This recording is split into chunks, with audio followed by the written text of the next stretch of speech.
Mario. Oh, OK. La précision de ce tir.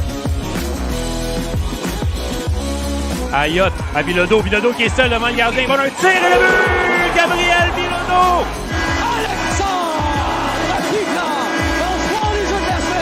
Mais quel arrêt de la part de Côté Casabon! De laver. La feinte, le tir et le but! 3-20. De l'autre côté, oui, il est but! Et voilà! L'Assurance est champion!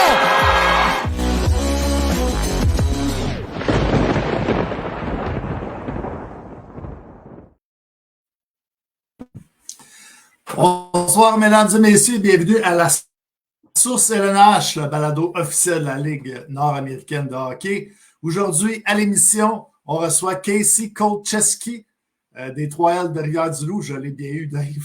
Comment ça va? Ça va, toi? Oui, ça va super bien. On est à la deuxième semaine d'activité dans la Ligue là, qui est passée.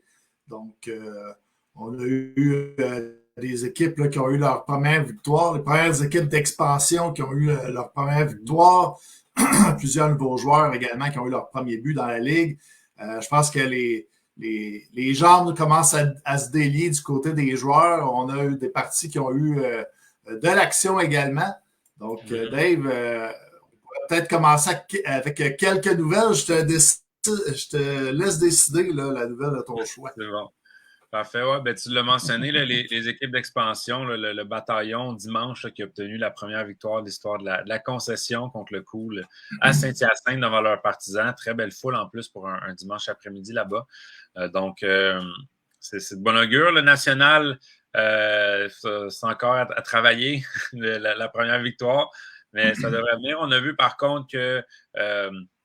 en tout cas, pas pour faire une grosse analyse de tout ça, là, mais que l'entraîneur-chef Daniel Gauthier, après le match, là, on s'était fait blanchir à Jonquière, avait un petit peu, en entrevue d'après-match, là, en bon français, calé son équipe. Ça n'a pas été le résultat escompté dimanche face à Sorel, mais on a vu quand même beaucoup plus de chiens là, de la part de l'équipe. On a vu de la frustration un petit peu aussi. Donc, au moins, c'est de bon augure que de voir que les joueurs... attendront pas à ce qu'il y ait une série de 6, 7, 8 défaites avant de montrer un peu de chien et de frustration. Fait que, on a avisé les choses.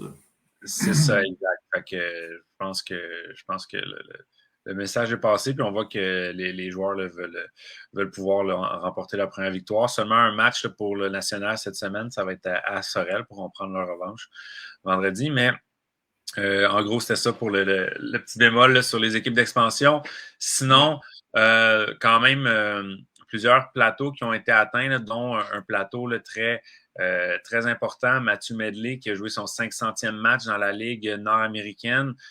Donc, on voit ici à l'écran, c'est le 10e seulement joueur de l'histoire de la Ligue à atteindre ce plateau. Donc, c'est quand même pas peu dire. Surtout qu'on sait qu'avec les calendriers de 36 matchs maintenant, là, puis c'est bien en saison régulière, là, les séries, c'est vraiment de matchs en saison régulière. Puis avec les calendriers à 36 matchs maintenant, c'est sûr que c'est de plus en plus dur d'atteindre ce genre de plateau. Il faut dire que Mathieu Medley a commencé quand il y avait à peu près une cinquantaine de matchs par saison dans la Ligue nord-américaine. Donc, félicitations. Lui, il doit y manquer peut-être à peu près 9 points, je pense, pour rejoindre ou battre là, Mathieu Dumas pour le plus de points dans l'histoire de la Ligue comme défenseur. Donc, ça aussi, ça risque d'être peut-être un autre gros plateau là, qui va atteindre cette saison. Donc, ça va être à suivre, ce décompte-là. Pour peut-être faire un peu comme chaque fois qu'Ovechkin marque un but dans NHL, là, ils mettent là, combien il en reste pour passer Gretzky. Donc, combien il reste de points là, à Mathieu Medley pour passer un autre Mathieu Dumas. Les autres plateaux, Pierre-Maxime Poudrier, le centre de l'Assurantia qui a atteint les 100 points en carrière lors du match de samedi. Philippe Cadorette qui a atteint les 100 matchs en carrière. Pour un gardien de but aussi, c'est pas rien, 100 matchs en carrière dans la Ligue américaine. Là. Il y a seulement qu'un autre gardien de but actif présentement qui a 100 matchs également dans la Ligue, et c'est Marc-Antoine Gélina du National. Donc, Philippe Cadorette qui a atteint... c'est drôle, il a fini sa carrière avec le Marquis à 99. Donc, ça y a pris qu'un seul match avec le Cool pour atteindre le tout. Puis finalement, Alexandre Canel, qui était lui aussi a terminé sa carrière avec les Éperviers près d'un plateau là, à 198 points. Eh bien, il y a eu un gros match de 3 points vendredi après-midi à Laval. Donc, sa deuxième passe là, fut son 200e point en carrière pour Alexandre Canel. Parlant des pétroliers aussi, cette passe-là fut sur un but d'Émile Poirier. Donc, c'était pas annoncé quand on s'est quitté la semaine dernière sur le podcast, mais les pétroliers là, qui ont annoncé la signature d'Émile Poirier, contrairement à l'an dernier. Donc, Émile Poirier qui a bien rejoint l'équipe, a joué 2 matchs. En fin de semaine, a été blanchi de la feuille de pointage à Sorel vendredi, mais dimanche à Laval, là, récolté là, 2 buts. 2 buts, une passe. Ou 2 buts, peut-être une passe. Là, désolé, j'ai pas confirmé là, avant de rentrer en onde, mais au moins 2 buts. Donc, c'est 2 premiers buts dans la Ligue nord-américaine, dont un en désavantage numérique. Ensuite de ça, si on y va pour les 3 étoiles la semaine, qui ont été annoncés un petit peu plus tôt aujourd'hui, eh bien, le gardien des Marquis, Tristan Bérubé, obtient la 3e étoile. Tristan Bérubé qui a obtenu un blanchissage de 28 arrêts vendredi soir au Palais des Sports. Donc, le premier match local là, des Marquis devant une belle foule de 2100 personnes à Jonquière. Donc, son premier blanchissage en carrière dans la Ligue nord-américaine, donc 3e étoile de la semaine. Cédric Montminy, la nouvelle acquisition, ancien capitaine des Lions de Trois-Rivières à Saint-Georges, là, qui, lui, 2e étoile la semaine. Dans le fond, a terminé la fin de semaine avec 3 buts, une passe en 2 matchs. Donc, Cédric Montminy qui s'acclimate très bien au style de jeu de la Ligue nord-américaine.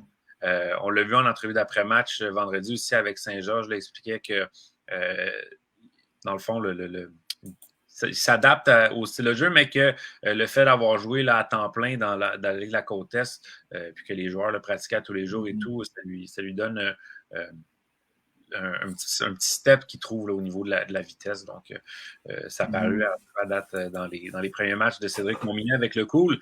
Et première étoile la semaine, Jason Lavallée.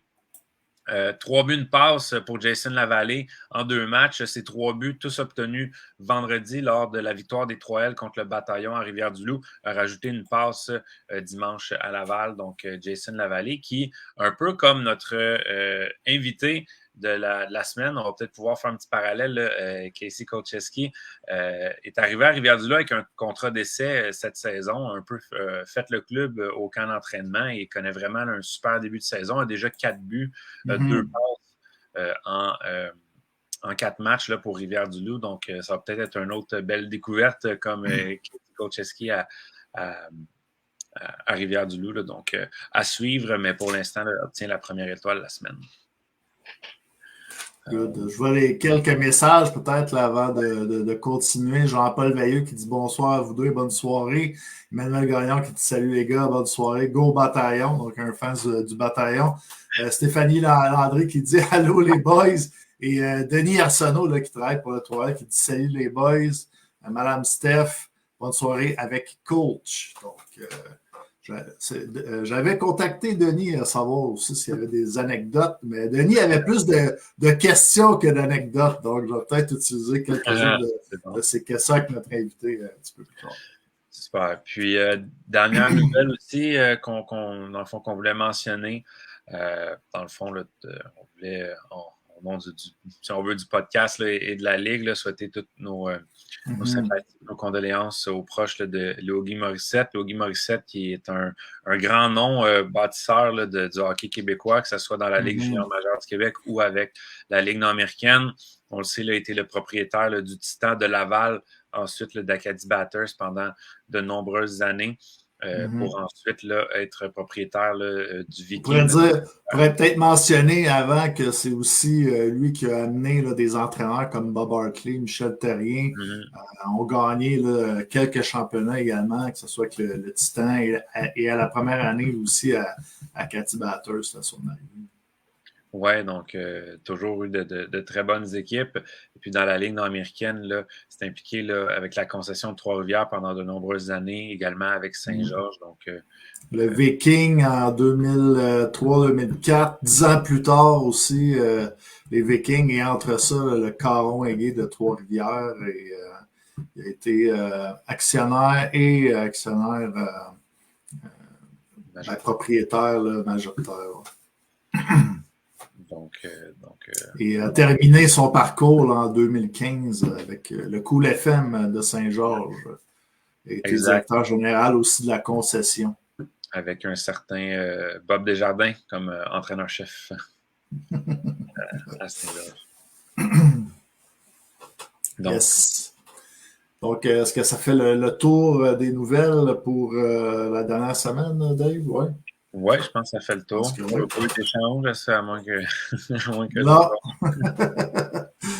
Donc, il y avait le petit, dans le calepin de Seb, là, des joueurs qui avaient des premiers buts. Ben oui. Ouais. Oui, on l'avait fait la semaine dernière. Il y en a encore eu plusieurs. Bon, Olivier Baudouin, qui est le nouveau défenseur offensif à Saint-Georges, qui a marqué son premier but. Donc, à suivre, là, lui aussi, ça peut être un joueur là, à Saint-Georges qui va obtenir une opportunité très bien fait à date, donc à suivre. Gabriel Chabot, le premier choix là, overall du dernier repêchage qui est allé de son premier but. Alexandre Fortin à Sorel-Tracy, un très beau but pour son premier. Là, on a montré toutes ses habiletés. On a même rajouté un deuxième dimanche, donc marqué ses 2 premiers buts. Kevin Dufour à Jonquière, marqué son premier, même chose pour Xavier Filion. Lors du match de vendredi. Et Émile Poirier à Laval, on en a parlé. Le 2 buts, lui aussi, a marqué ses 2 premiers buts. Donc, 2 anciens de la Ligue nationale de hockey qui ont marqué leur premier but dans la Ligue nord-américaine en fin de semaine. Donc, ça n'arrive pas souvent. Super. Donc, on est prêt à y aller avec notre invité, Casey Kolcheski. Let's go. Et voilà. Changer le background. Salut, Casey, ça va bien? Bonjour, messieurs, ça va bien vous-même? Oui, ça va bien. Donc, en direct là, de Ulysse. Oui, en direct de Ulysse Academy dans les classes du grade 12 qu'on fait ça aujourd'hui. D'entrée de jeu, là, Casey, peut-être régler la question une fois pour toutes, là, pour ceux qui nous écoutent, que ce soit les partisans, des descripteurs ou des joueurs d'autres équipes. Là, comment qu'on prononce là, ton nom de famille? D'entrée de jeu, premièrement, pour les joueurs des autres équipes, il y en a beaucoup qui me parlent en français, qui essaient de m'envoyer des petits chirps en anglais, qui m'envoient des petits chirps en anglais. Donc, d'entrée de jeu, je parle français. Donc, si vous voulez m'écœurer, en français. Puis, pour le nom de famille, c'est Kolcheski, là, que c'est la façon la plus populaire de la dire. Là. Puis, je suis sûr que s'il y a des Polonais qui nous écoutent, ils ont peut-être d'autres prononciations, mais moi, j'ai pas mal tout le temps dit Kolcheski. Là, fait que c'est la façon la plus américanisée là, que j'ai trouvée. Ouais. Je pensais peut-être que tu parlais aussi anglais parce que ton coéquipier Maxime Guyon m'a demandé de te faire dire le mot octobre. En anglais, c'est October. October. Ouais.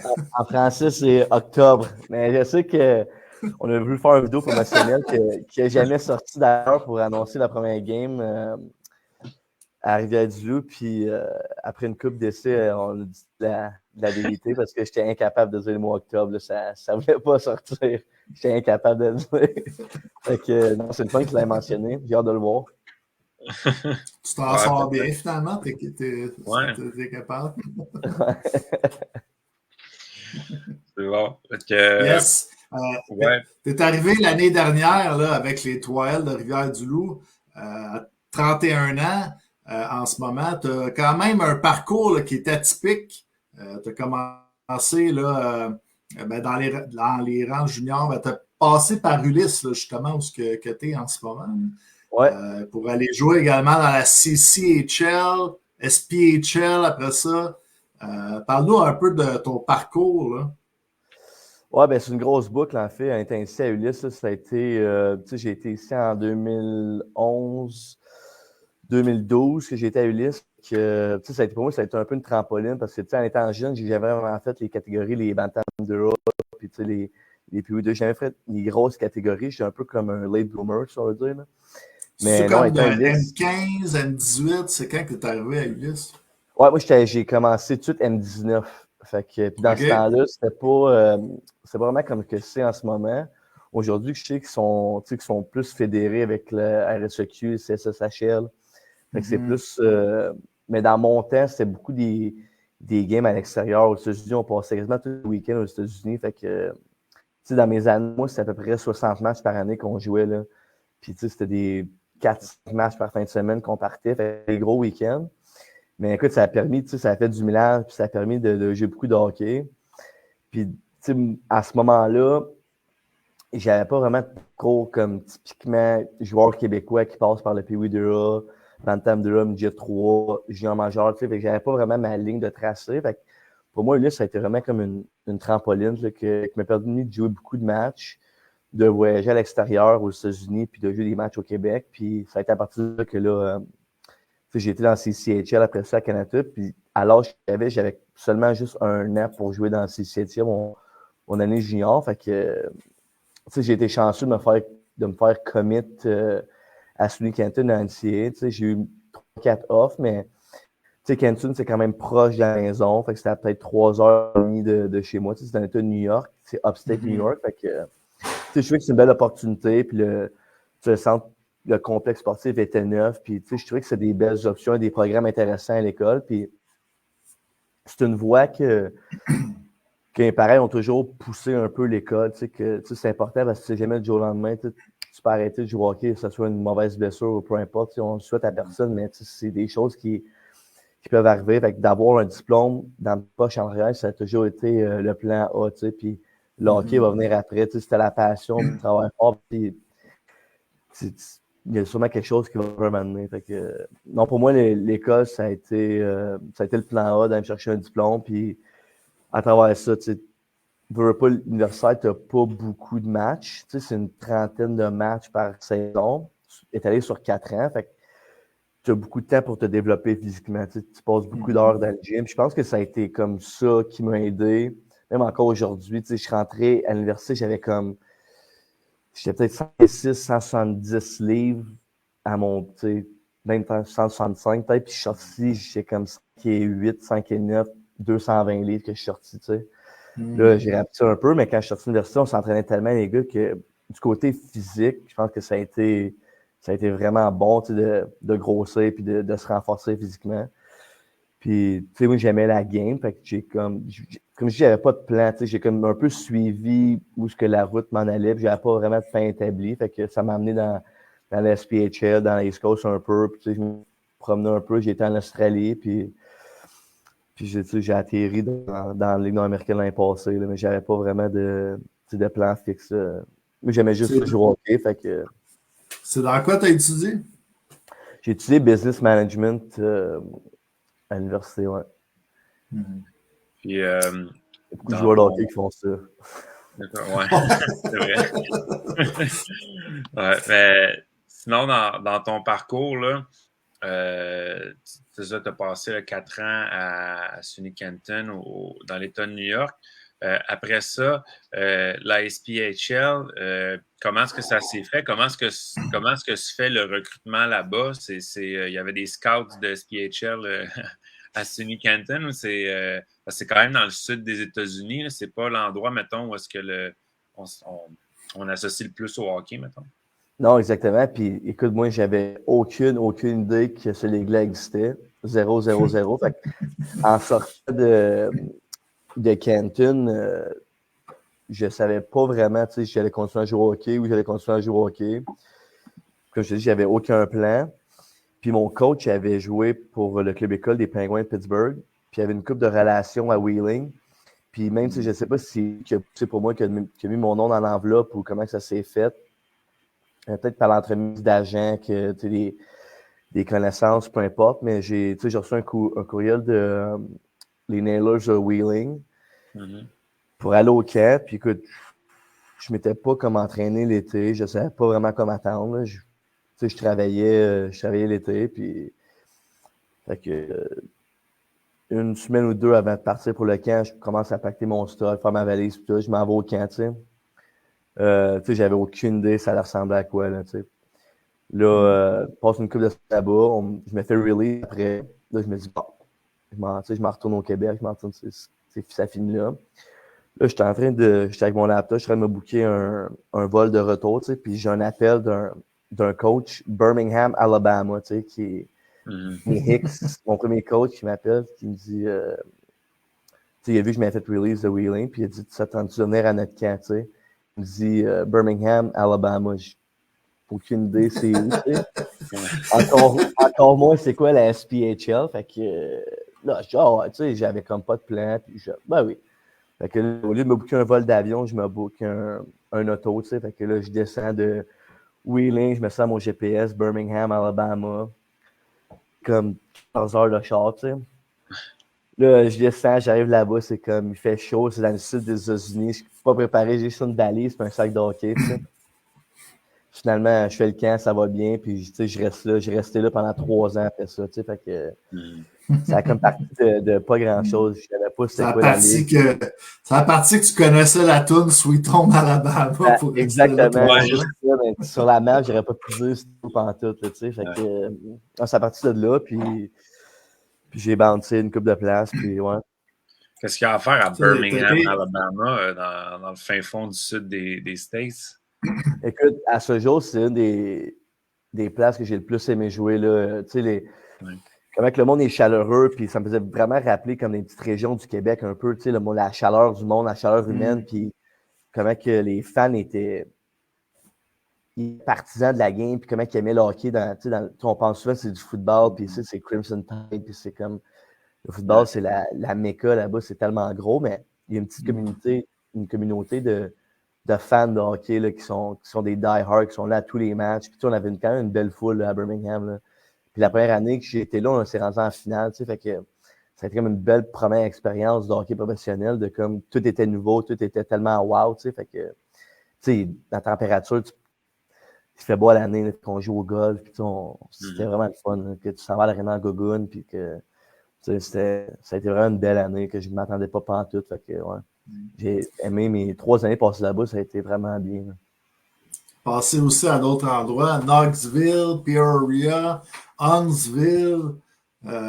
Ces endroits-là, c'est toutes des villes, c'est moins connu, là, mettons. Là. C'est pas les New York, Chicago. Non, exactement. J'ai passé comme 3 ans à Birmingham, comme j'ai mentionné, puis ensuite de ça, j'ai comme fait 5 équipes en 1 an. Je me suis ramassé. J'étais à Kansas City, j'étais à Wichita, j'ai retourné à Birmingham, j'étais à Knoxville, puis j'ai fini à Peoria, parce qu'on a gagné le championnat cette année-là. Fait que c'est comme je passe 3 ans à la même place, puis là, une autre année, je fais comme 5 équipes, puis je finis par gagner la coupe. Fait que ça a été comme j'ai comme vécu dans ma valise un peu cette année-là. Puis c'est un autre côté du sport professionnel que tu sais jamais du jour au lendemain, il faut que tu packs, que tu t'en as ailleurs. Puis ça fait partie de la game, ça fait partie du sport, ça fait partie du travail. Puis tu regardes pas en arrière, tu regardes en avant, puis c'est quoi la prochaine étape, la prochaine expérience. Mais non, ça a tout été surtout Knoxville, puis Birmingham, puis Huntsville, c'est des places dans le sud que le football est vraiment présent, mais c'est pas tant connu la SPHL, puis c'est d'ailleurs parce que c'est une belle ligue, c'est une ligue qui est propre, qui est systématique, que c'est rapide, qui est un peu underrated, je te dirais. Là. On connaît beaucoup la East Coast, mais la SPHL, il y a beaucoup de joueurs qui refusent des fois d'aller jouer dans la East Coast à cause que l'horaire, c'est un peu trop pour eux. Dans la SPHL, c'est moins de games, tu dors plus souvent chez vous, c'est moins de voyagement. Fait que de ce côté-là, c'est un peu plus favorable dans la SPHL que la East Coast, que des fois, des parties pendant comme des 2-3 semaines sur la route. Là, fait que... Les villes sont un petit peu plus rapprochées, j'imagine, vu que c'est concentré dans le sud des États-Unis. Ouais, ben tu sais, t'en as qui est comme à Peoria, qui est proche de Chicago, t'en as qui est dans l'État de la Floride, t'en as qui c'est Caroline du Nord. Fait que tu voyages un peu à travers ça, c'est plus dans le dans le Midwest, Mid-East, le South, là, le Sud, puis tu voyages un peu moins, c'est sûr que l'East, ça c'est garanti, ouais. Puis une année en Australie. Ouais, bien sûr, en fait, l'Australie, c'est vu que les saisons sont comme opposées un peu, pendant que nous, c'est l'hiver, eux, c'est l'été, puis vice-versa. Après ma première année pro à Birmingham, et encore là, il n'y avait comme pas de plan. On m'a demandé, s'attend-tu de... Notre gardien, il allait déjà jouer à Melbourne. en Australie, puis il avait besoin d'un joueur, tu sais, il avait comme texté à notre groupe de joueurs s'il y avait quelqu'un qui s'avait tenté de jouer. C'est juste pour un mois, parce qu'on y attendait qu'un autre joueur finisse l'université. C'est comme l'été, ça, je pense, en Australie. Hein? Mais c'est l'hiver, en fait, nous autres. Notre été, c'est leur hiver. Pendant que notre saison a fini, la leur commence. Leur tour de hockey commence à eux. Puis il avait demandé s'il y avait un gars qui était disponible pour aller jouer comme un mois en Australie en attendant un autre de leur import arrive. Puis ben là, je dis, ben oui, tu sais, moi, j'avais pas vraiment de plan après ma saison. Ben oui, tu sais, c'est des vacances payées, puis c'est quand est-ce dans ma vie j'aurais pu penser j'allais en Australie jouer au hockey, tu sais, c'est quand même réel. Puis non, je suis là, puis j'ai resté le reste de l'été, là, fait que je m'entendais pas rester, je pensais que c'était un mois dans ça, mais tu sais, ils m'ont bien aimé, puis ils m'ont demandé de rester pour le reste de la saison, fait que j'ai dit, ben oui, tu sais, pourquoi pas. Fait que je suis resté, puis je suis retourné une deuxième fois juste l'été avant que je commence à Rivière-du l'année passée, j'arrivais de l'Australie. C'est là que j'ai parlé beaucoup à Fabien. J'ai eu un intérêt un peu plus poussé pour la Ligue nord-américaine. Ça a été mon été que j'ai fait à Brisbane. Là, que je commençais à penser un peu plus à revenir au Québec après comme 10 ans à passer aux États-Unis. Que je suis rendu à 30 ans, puis je commençais à plus vouloir revenir au Québec puis essayer de continuer ici. Là. Fait que c'est un peu là que ça a commencé l'idée de vouloir jouer dans la Ligue nord-américaine. En Australie, deux petites questions. Numéro 1, as-tu croisé d'autres Québécois dans tes périples en Australie qui jouaient là, d'autres joueurs de hockey, peut-être des joueurs qui ont joué dans la Ligue nord-américaine aussi? Quand j'étais avec... Ben, en fait, côté Cazenave, il a joué... Et ouais. Il a joué... il était à Perth, lui. Fait que je ne l'ai pas croisé. Je suis arrivé juste après que lui parte. Puis j'ai joué avec Alexis Gérard, là. Il a joué peut-être un peu dans la Ligue américaine. C'est le garçon à Jesse Gérard, le commissaire de la Ligue. Là. Fait que j'ai habité avec lui quand j'étais à Brisbane. Puis qu'il y a d'autres. Il y a Ben Bro, un ancien de la Ligue nord-américaine. Je pense que. Je ne sais pas si vous connaissez Ben Bro qui est rendu. Qui il a joué pour le Cool FM. Ouais, exactement. Il y a une couple de Québécois quand même qui vont jouer là-bas. Tu sais, c'est une belle petite ligue, c'est des vacances. Puis, tu sais, le hockey, c'est vraiment secondaire là-bas. Fait que, tu sais, c'est pour des Québécois, tu sais, ils aiment vraiment ça que tu apportes ta famille. Fait que pour des Québécois qui ont une femme ou une blonde ou des enfants, peu importe, ils sont super, tu sais, soit de la bienvenue à la famille, puis tu voyages, puis c'est un autre monde. C'est vraiment un autre monde, mais c'est différent, puis tu sais, c'est tellement de beaux paysages, puis tu sais, c'est comme des kangourous partout. Nous autres, on a des écureuils, là, c'est des kangourous, tu sais. Tu me trompes pas, justement, Ben Bro, je pense qu'il a déménagé en Australie. Là. Ouais, il habite là maintenant, ouais. Je pense qu'il a marié une Australienne, justement, là-bas, puis il habite là à temps plein à cette heure, ouais. Louis Marcotte et Veilleux ont joué là-bas aussi. Quand j'étais à Melbourne, ils ont joué là en 2019, eux autres. Ils ont joué là à Perth. Ouais. Je me rappelle d'avoir joué contre Veilleux puis Marcotte avant de jouer avec Marcotte. Là, puis je me rappelle qu'il m'aimait pas trop quand on jouait contre Loïc. On va en parler peut-être un petit peu T'as-tu une autre question par rapport à l'Australie? Justement, tu as mentionné les kangourous. Je voulais savoir en Australie, c'est quoi t'as-tu une histoire, là? C'est quoi l'animal le plus épeurant que tu aurais vu là-bas ou une bébite? T'as-tu des histoires de ce qu'on se fait comme de l'Australie? Mais c'est ça, on pense souvent que tu sais qu'en Australie, tu vas lever ton siège de toilette puis que t'as comme un serpent de 20 pieds qui est là puis ou là, t'as une tarentule qui va sortir de nulle part. Mais écoute, moi, après 7 mois là-bas, là, que j'ai pas vu une tarentule, un serpent, rien de ça, tu sais. C'est juste que quand j'étais à Brisbane, j'ai apporté mon sac de golf parce que j'aime bien le golf, puis j'allais jouer sur mon golf. Puis la première fois que j'ai été jouer au golf, tu sais, des fois, nous autres, on joue ici, puis on voit comme il y a plein d'outards qui sont comme couchés sur le terrain, tu sais, puis on n'en fait pas de cas, tu on passe à côté, puis des fois, t'en frappes une, puis bon, tu passes à côté, puis tu fais ton chemin, mais là-bas, c'était pas des outards, mais c'est des kangourous. Plein de kangourous comme étendus sur les terrains de golf, puis c'est comme un choc, pour moi.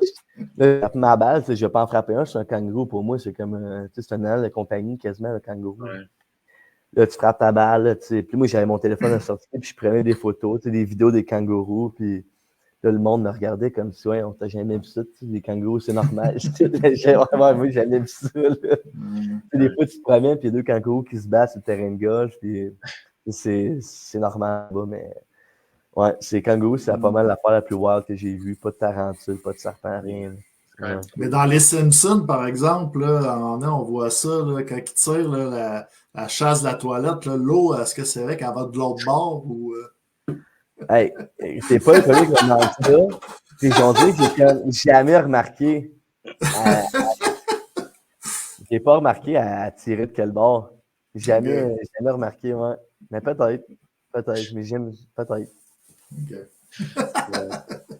On va parler un peu des 3L. Là. Tu dis que c'est ça un peu qui t'a emmené là, la route également à revenir au Québec.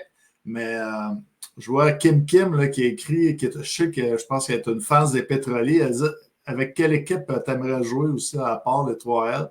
Je pense que Raymond Duval, qui est un fan des 3L, il dit nulle part. Là, on veut le garder. Je pense que t'es là depuis l'année dernière. Déjà un favori de la foule à Rivière-du-Loup. T'en un peu de ton arrivée là, avec ton équipe. Là. Puis je veux rajouter un petit quelque chose là-dessus parce que tu es arrivé sur un contrat d'essai là-bas.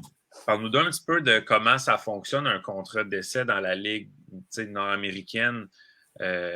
Puis comment un peu l'approche s'est faite. Là, je pense que c'est Fabien qui a scotté, comme on dit en bon français. Là. Ouais. Comment est-ce que ça s'est fait, là, puis comment ça fonctionne le contrat d'essai? Écoute, je pense que mon expérience à moi est peut-être un petit peu différente des autres. Moi, Fabien, ça faisait une couple d'été qu'on se parlait. Tu sais, même quand il s'occupait du Senior 3, qu'on se parlait, tu sais, puis qu'il me demandait c'était quoi mes plans pour l'année prochaine. Puis, tu sais, j'avais toujours comme plan de retourner aux États-Unis. Tu sais, à tous les étés, il revenait à la charge, tu sais. Puis ça a tout été non, tu sais, je pense retourner aux États-Unis jusqu'à ce que je sois à Brisbane, tu sais, que là, j'avais vraiment en tête de peut-être vouloir revenir au Québec. Fait que là, j'ai plus comme écouté ce qu'il avait à dire, puis écouter, voir c'était quoi, puis qu'est-ce que c'était la Ligue nord-américaine, puis comment ça marchait, puis tout. Fait que, tu sais, en regardant mon CV, c'est sûr que c'est un CV qui est pas typiquement comme les autres joueurs de la Ligue nord-américaine. Tu sais, que c'est pas le parcours junior majeur du Québec, le parcours, que ce soit Ligue américaine ou East Coast ou universitaire canadien. Tu sais, c'était un peu différent. Fait que pour lui, c'était comme un peu un gamble de. Tu sais, je savais qu'il avait beaucoup d'intérêt, puis qu'il disait qu'il me regardait, qu'il avait regardé des matchs, puis qu'il avait demandé avec d'autres gens, des anciens coachs, peu importe ce soit quoi. Fait que je savais que l'intérêt était là. Tu sais, j'écoutais ce qu'il avait à dire, puis j'étais confortable d'aller faire d'aller essayer, puis d'aller faire ma place, puis prendre une chance. Puis, comme je te dis, j'avais vraiment eu de plan que ce soit. Tu sais, j'avais d'autres offres sur la table pour retourner aux États-Unis. Fait que pour moi, ça n'aurait pas marché.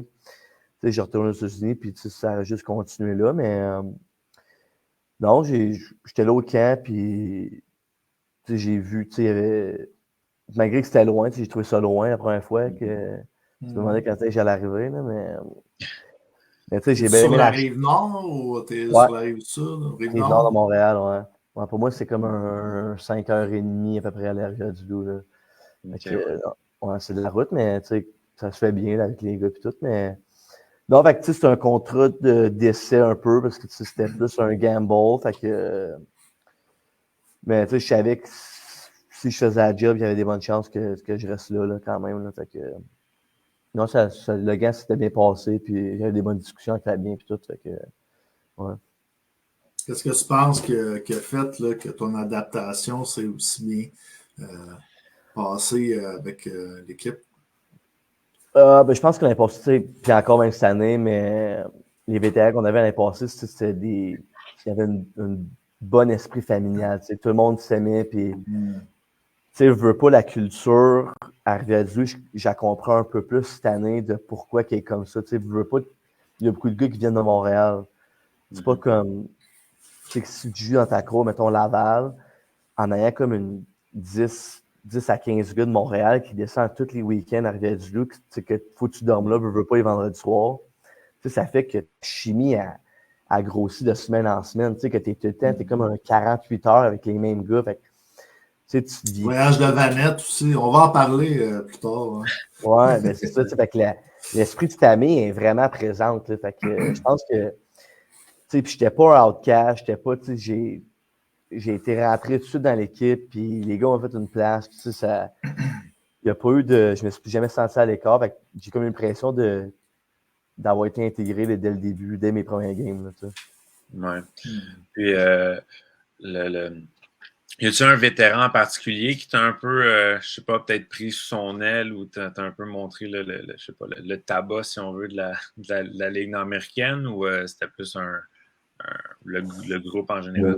Ben, je te dirais qu'un vétéran, j'avais 30 ans quand je suis rentré dans la Ligue, fait que j'étais comme mon nom un peu un vétéran, là, mais. Une recrue de 30 ans. Ouais, exactement. Mais, les vétérans, ils étaient comme plus jeunes que moi quasiment, là. Les vétérans de la Ligue, mais donc, c'est sûr que des gars comme Crevier Morin, Sam Lévesque, Louis Marcotte, il y en a, j'en passe d'autres, là, mais c'est des gars qui c'est comme des papas de l'équipe, là, je veux pas que de te faire sentir à ta place, puis que tu étais content, tu te sentais pas à l'écart, tu faisais partie du groupe dès le joueur, fait que ça a été, Loïc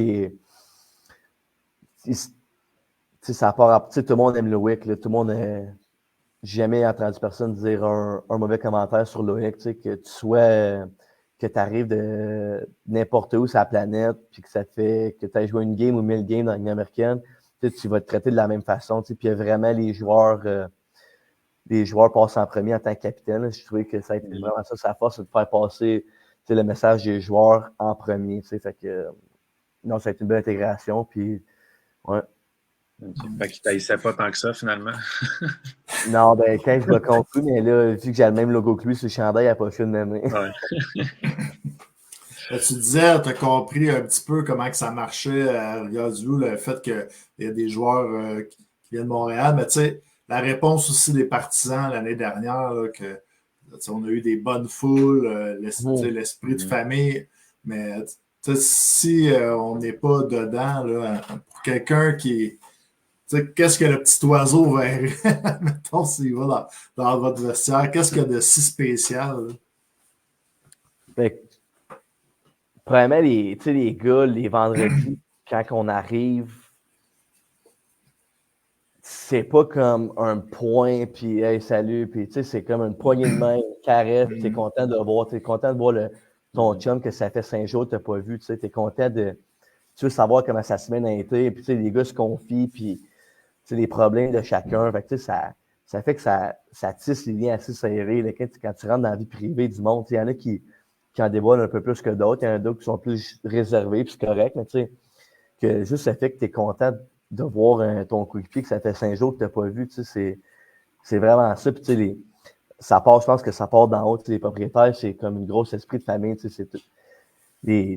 vois qu'ils sont présents dans la communauté, notre capitaine, Pomerleau, sa famille est vraiment présente dans la communauté, fait que c'est comme une grosse esprit de famille que Rivière-du-Loup est comme tout le monde, c'est la même corde, on dirait, que tout le monde est dans le même bateau, puis les joueurs, ils veulent jouer pour la foule, et la foule, ils veulent venir encourager leur équipe, puis après les matchs, il y a comme une tradition qui a commencé dans les passés, qu'après les matchs, au lieu de qu'on salue tout le monde dans la foule, avec une bonne chose, nous autres, on fait comme le tour de la glace. Ouais, c'est vrai, j'ai remarqué. On va donner la main aux fans, comme ça serait, ils font partie de l'équipe, eux autres aussi, Ils sont fâchés quand on perd, ils sont contents quand on gagne. Ils ont un peu les mêmes émotions qu'on vit. Là, fait que, c'est spécial, ces choses-là.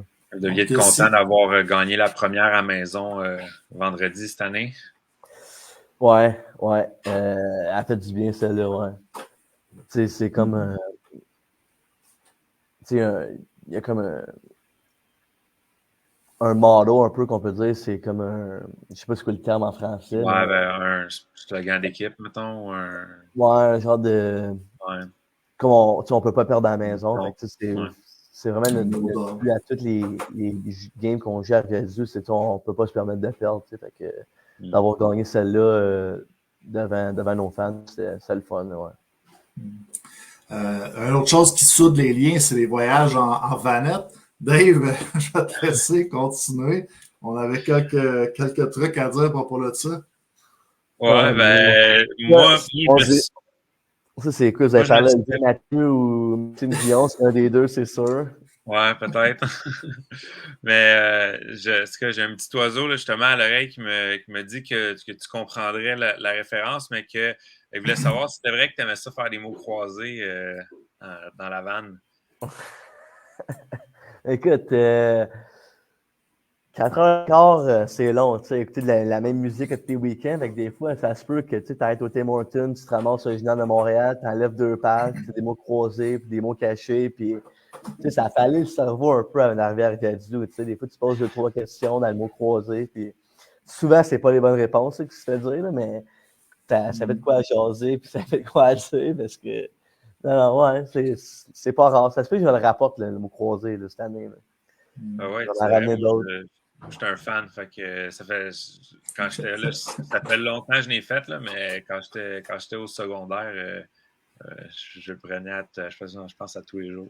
Ça amène des débats des fois, tu sais, ça s'estime pour un mot, puis quelqu'un dit un mot, puis là, personne ne sait c'est quoi le mot, là, il t'explique le mot, finalement, on cherche le mot, c'est pas en tête ça que le mot veut dire, tu sais, fait que c'est des débats qui, ça peut durer 1 heure, un mot croisé, là, ça tue du temps un peu. Moi, j'avais une petite anecdote là, de Maxime Guillon qui m'avait raconté que avant de partir une fois, ben, tu conduisais puis il t'avait dit de regarder le gaz là, parce qu'il n'y avait pas de station de gaz à Rivière-du-Loup. Puis quand il s'est réveillé, c'était écrit qu'il restait 15 km là, de gaz sur le tableau de bord, puis il vous restait une vingtaine de minutes là, puis avant d'arriver à Rivière-du-Loup, puis quand vous êtes arrivé, c'était écrit 0 km sur la vanne. Tu peux-tu continuer? Ça te dit quelque chose, cette histoire-là? Oui, ça me dit quelque chose. Puis l'important là-dedans, là, c'est qu'on se soit rendu. Right? Ouais. Il y avait quelque chose qui s'était passé un peu avant, parce qu'on avait vraiment manqué de gaz à la 20, comme plus pantoute de gaz. Ah ouais, c'est déjà arrivé pour vrai. C'est déjà arrivé qu'on a. T'étais dans la vanne quand c'est arrivé? Ouais, on était dans la vanne. Ouais. On était comme partis aux petites heures du matin, puis vers comme 7-8 heures du matin, en plein milieu de la 20, on avait oublié de gazer à Patence de Loup, tu sais, puis on n'avait plus de gaz, fait qu'il fallait attendre CA pendant 2 heures. Ça a vraiment scrappé dimanche à tout le monde. Mais c'était pas moi qui chauffais. C'était pas moi qui chauffais. Je vais pas dire qui conduisait, mais je peux donner un petit indice que c'est un des gardiens de but qui a été repêché à Québec. Mais j'en dis pas plus que ça. Mais non, mais puis moi, quand je chauffais, puis là, en ayant eu cette histoire-là en tête, tu sais, je savais combien de gaz il restait dans la vanne. Tu sais, je savais combien. Je la connaissais avant. Je savais que j'avais un gauge. Je savais qu'à 0. À 0, ça marche encore. Il me restait un buffer. Là, j'ai dit, boy, ça paniquait pas. Je la connais avant. Je la connais. Là, tout le monde stressait. Je la connais avant. Finalement, on s'est rendu à l'aréna avec le peu de gaz qui nous restait, mais on s'est rendu. On n'a pas manqué de gaz. Ça me permet que Guillaume ait mentionné cette histoire-là, parce que lui, en tant que vendeur de voitures, il aurait dû connaître les vannes bien plus que moi. C'est lui qui était le plus stressé de la vente, tu sais, mais encore une fois, j'avais raison. C'est ça qu'il m'avait dit aussi. C'est ça qu'il va te dire qu'il connaît la vente.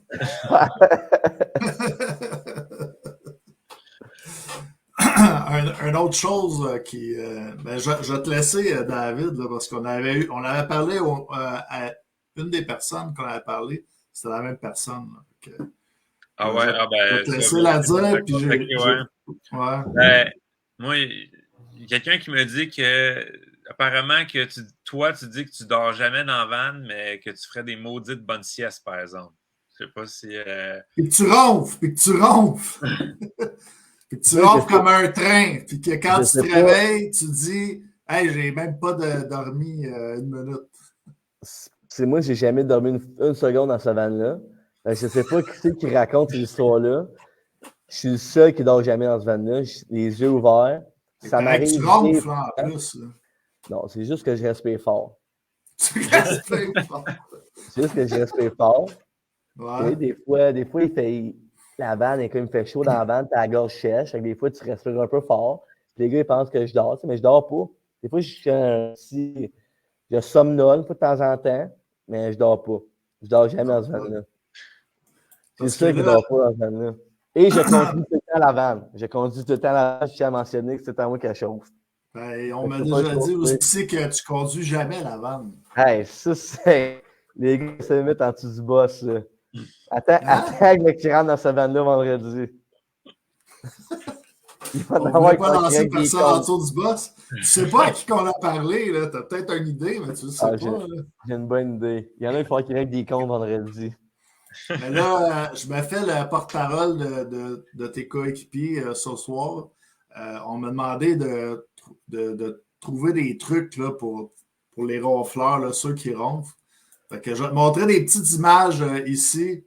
Si jamais, là, dans tes prochains voyages en vanette, truc numéro 1, les stripes sur le nez, là, ça l'ouvre les voies, ça l'empêche de ronfler parfois.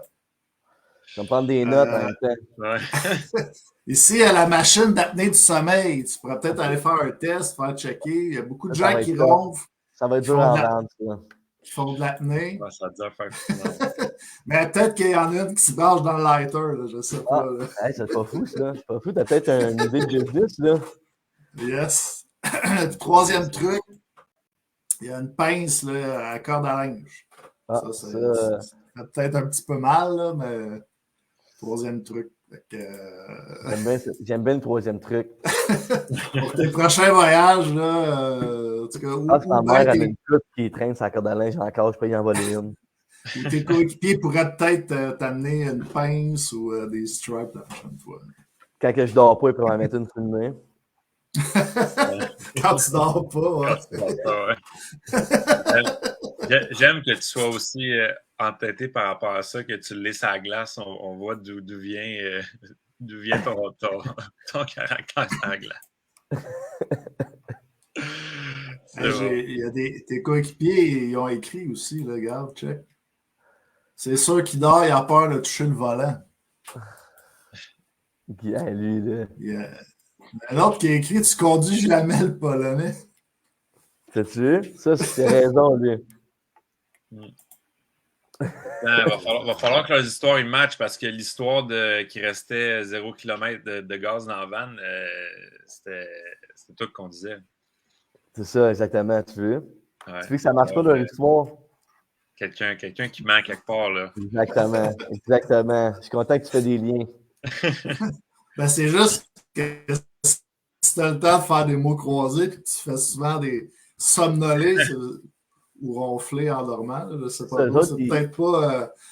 À part si tu mets sur le cruise control, là, puis que. Non, c'est ça. Probablement, je peux pas te donner je fais des mots croisés ou alors que je conduis. C'est un des deux. Soit je fais des mots croisés ou alors je conduis. Pas le temps de dormir.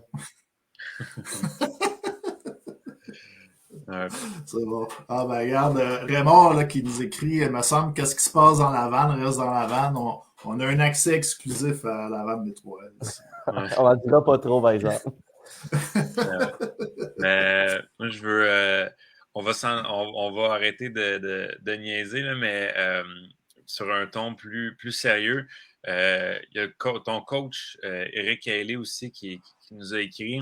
Parce qu'on lui a demandé là, également là, s'il n'y avait pas des petits cues à nous donner. Puis ce qu'il a dit, c'est que c'est quand même un beau témoignage, si on veut, là, mais que tu sais que l'année passée, tu es arrivé, tu jouais sur le 4e trio, parce que évidemment, tu étais nouveau, il y avait besoin d'apprendre à te connaître. Puis pendant l'année, tu as monté là, d'échelon en échelon, de match en match, pour finir là, comme centre numéro 1 pendant que les 3L étaient rendus en finale.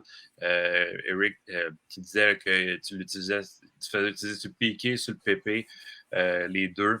Puis que cette année, là, ben, que justement, grâce à ça, tu as mérité là, un A sur ton chandail cette saison. Puis grâce à ton travail là, acharné puis ta grande détermination, fait que ils disent que tu as été une merveilleuse découverte là, pour l'organisation des 3L l'an dernier. Fait que c'est un beau témoignage. Puis tu sais, je pense que tu leur rends bien aussi quand on regarde ton début de ton rendement l'année dernière au fur et à mesure de l'année, mais en même temps, depuis le début de la saison, si tu connais un bon début de saison également, donc tu leur rends bien tout ça. Là.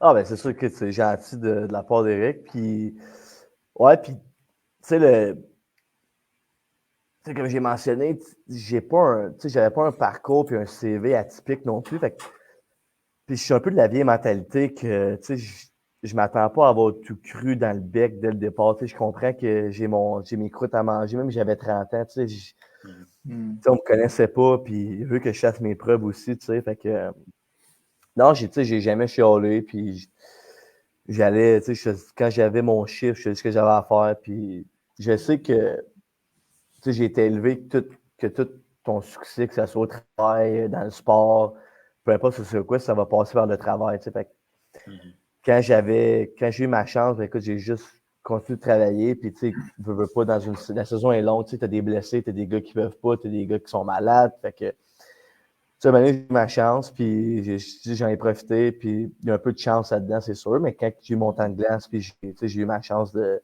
me faire valoir, j'en ai profité, là, puis de match en match, de minutes, de chiffre en chiffre, tu t'en fais un peu plus, t'as des bons coups, t'as des moins bons coups, mais tu sais, tu gagnes la confiance de ton entraîneur, puis ça a été une longue saison, fait que je pense que tout passe par le travail, que ce soit n'importe quoi, j'aime m'asseoir là-dessus, puis c'est sûr qu'être nommé assistant, c'est une belle marque de confiance, puis c'est un bel honneur, que ce soit ma deuxième saison en plus, dans cette chambre-là, d'être reconnu en tant qu'un des leaders, fait que ça change pas, ça va pas changer que ce que tu viens faire de plus de spécial ou de moins. C'est juste c'est une belle marque de confiance puis un bel honneur. Là, puis, ouais. Fait que la marque de confiance d'Éric Ailey va peut-être te laisser faire un TikTok avec lui prochainement.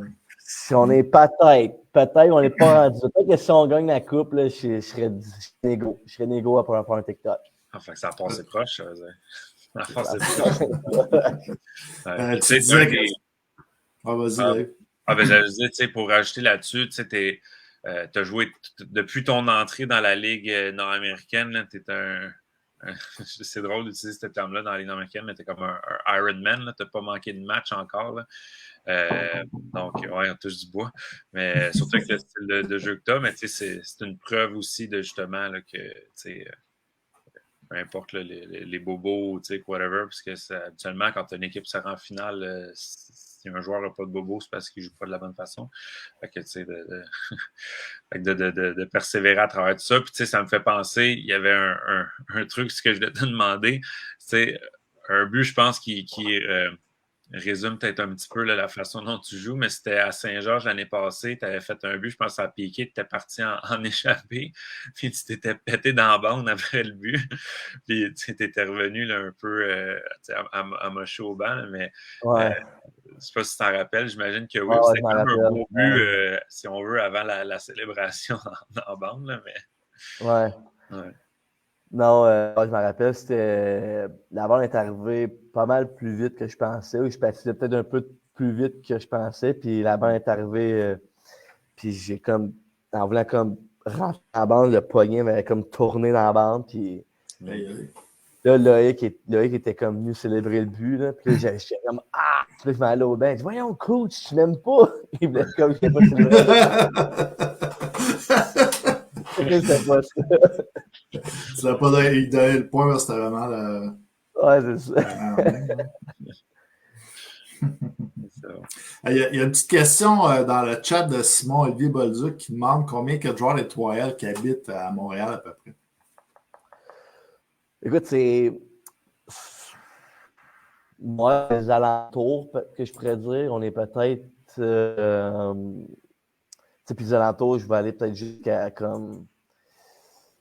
Mettons, je vais jusqu'à Drummond, là, tu sais. On est...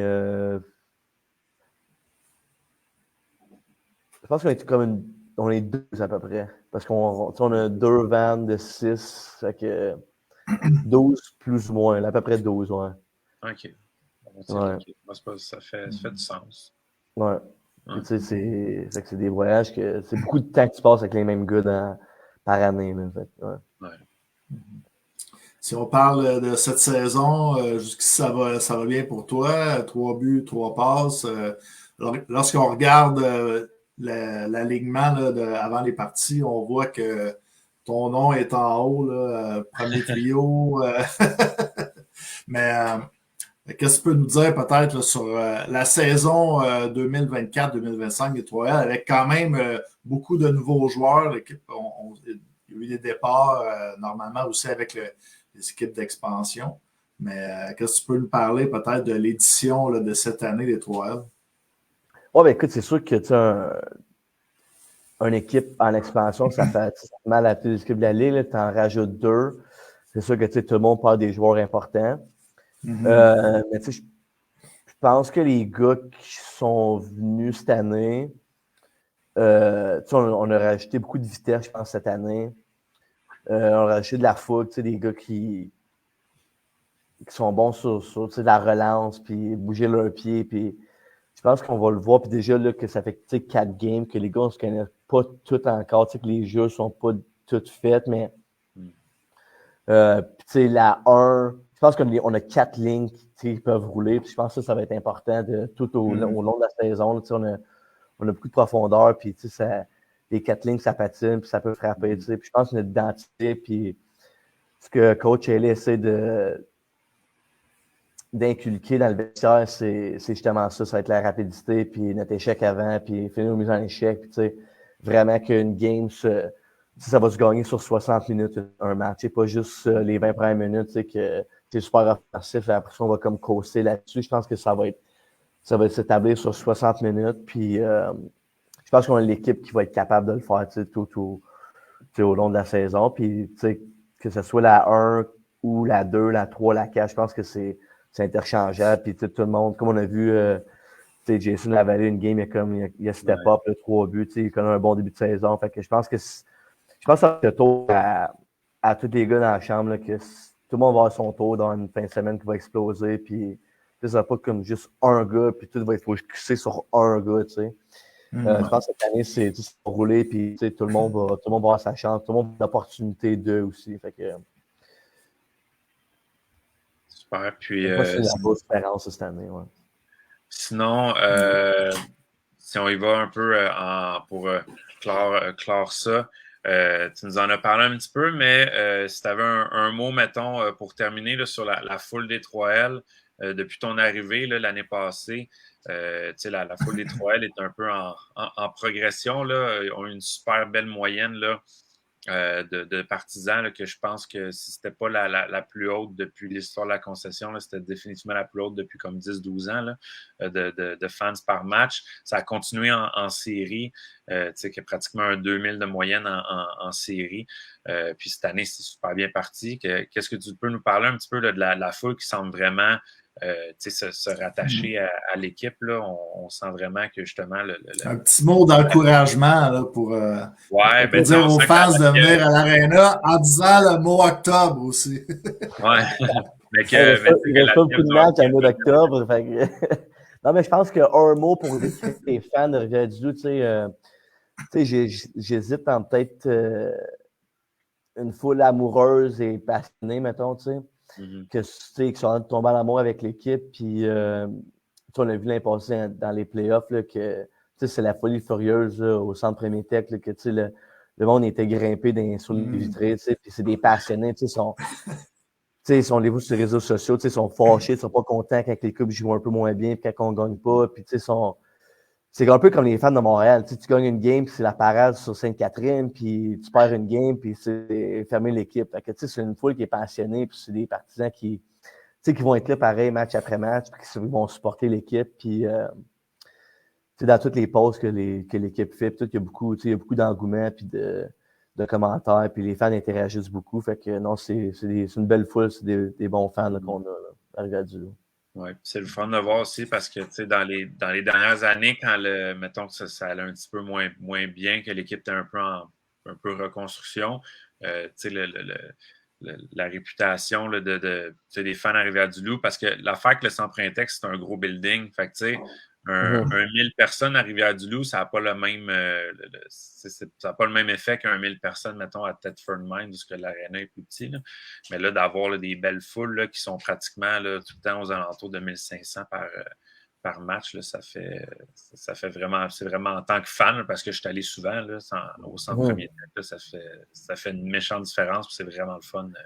C'est vraiment comme que Kim a dit dans les commentaires, c'est vrai que sur l'aréna, les fans sont confortables, c'est des vrais bancs, c'est des vrais estrades, c'est 360, c'est pas...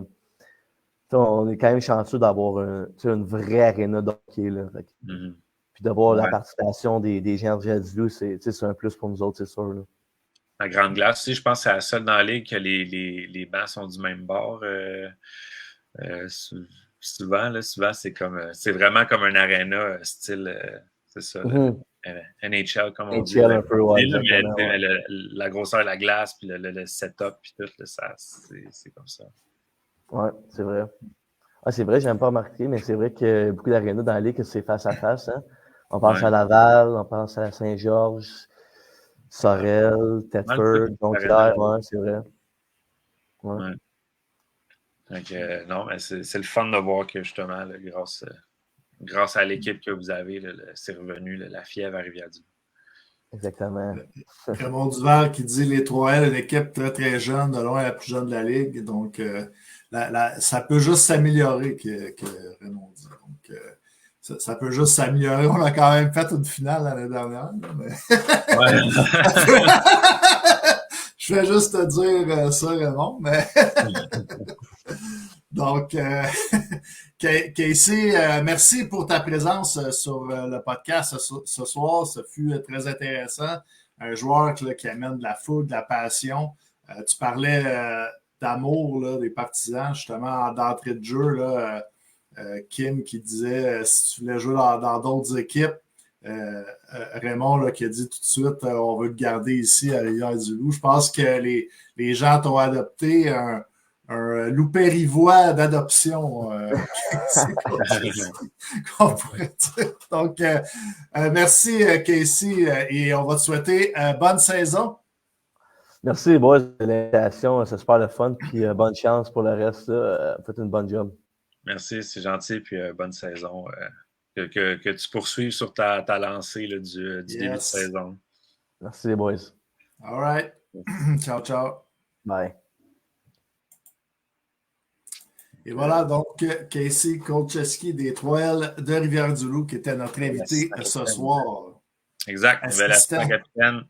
Donc, une belle trouvaille, on va dire, comme Eric Haley, là, vraiment une belle trouvaille là, pour les 3L. Puis, justement, là, c'est de passer dans un an pratiquement là, du centre de quatrième trio au centre de premier trio, qui était, veux pas, les 3L l'ont protégé dans le repêchage d'expansion aussi. Donc, vraiment une belle trouvaille. Puis, à date, ça va bien pour la deuxième saison. Souvent, il y a la gang de la deuxième saison. On dit ça là, quand on parle de sport. Touche du bois. Oui, touche du bois, mais jusqu'à présent, 6 points en 4 matchs, c'est bien parti. Et Patrice Roy qui écrit pour moi, dans mes prévisions, ça va être le plus amélioré de la Ligue, du moins du côté des points. Donc, je pense qu'il va y avoir la plus grande augmentation de points par rapport à l'an dernier. 24 points en 36 parties. Ouais. Si je m'abuse à cette première saison, c'est bon. Ouais. Quand on parle en plus qu'il y a plusieurs joueurs, que peu importe leur calibre, il y a des fois une adaptation en arrivant dans la Ligue. Je pense que c'est un joueur qui a mis les pieds sur la glace, là, était dans son élément. Exact. Mais tu sais, dans le premier show de l'année, là, Jesse Girard avait dit que la Ligue américaine, c'est une ligue qui est difficile à jouer parce que il y a quand même beaucoup de vétérans. Quand les équipes savent que pour avoir une chance d'aller loin, il faut qu'on ait quand même des équipes robustes.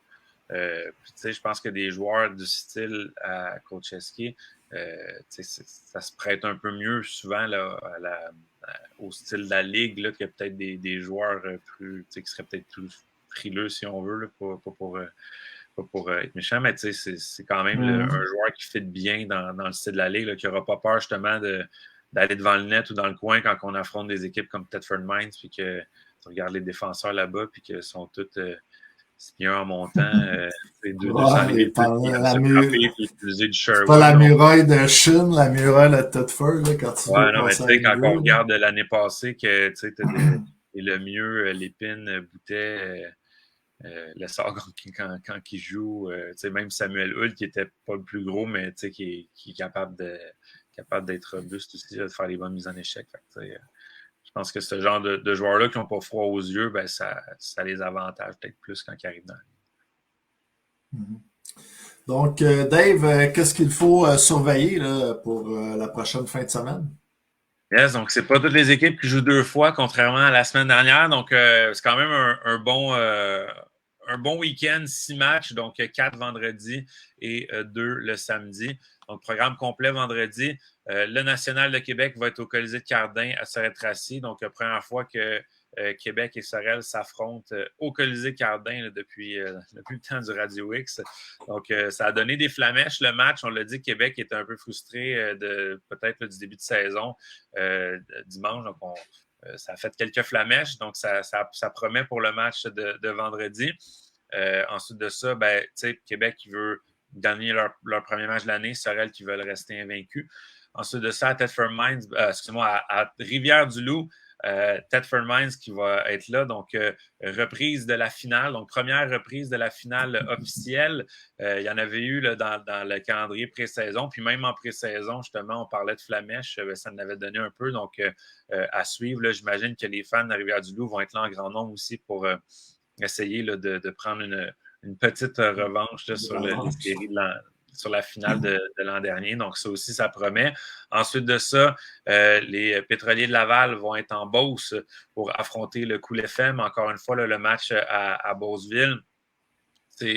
C'est dommage qu'on ne puisse pas remplir la cabane au Centre Lacroix sportif parce que je pense que ça aurait fait une belle foule, ça aussi. Mais, comme j'ai dit la semaine dernière, c'est un peu le même principe. Arrivez tôt, puis essayez de vous trouver des billets parce que c'est sûr que ça va être plein à l'Aréna de Beauceville pour la visite des pétroliers. Donc, ça aussi, on le sait. Là, ne se sont pas affrontés en série l'an dernier, là, ces 2 équipes-là, mais les 2 saisons d'avant, c'est arrivé. Donc, la rivalité qui est très présente entre ces 2 équipes-là. Puis, une nouvelle rivalité qui va naître entre Jonquière et Saint-Hyacinthe. Donc, les Marquis de Jonquière qui sont à Saint-Hyacinthe vendredi soir. Quand même beaucoup d'anciens là, des Marquis à Saint-Hyacinthe. On peut penser là, à Marc-André Tourigny, Mathieu Brisebois, Gabriel Verpasse, même David Chevrier là, qui avait déjà joué à donc, ça risque d'être bon aussi le début d'une nouvelle rivalité. Puis les 2 le samedi, Sorel-Tracy vont être à Thetford Mines pour à 19h. Donc,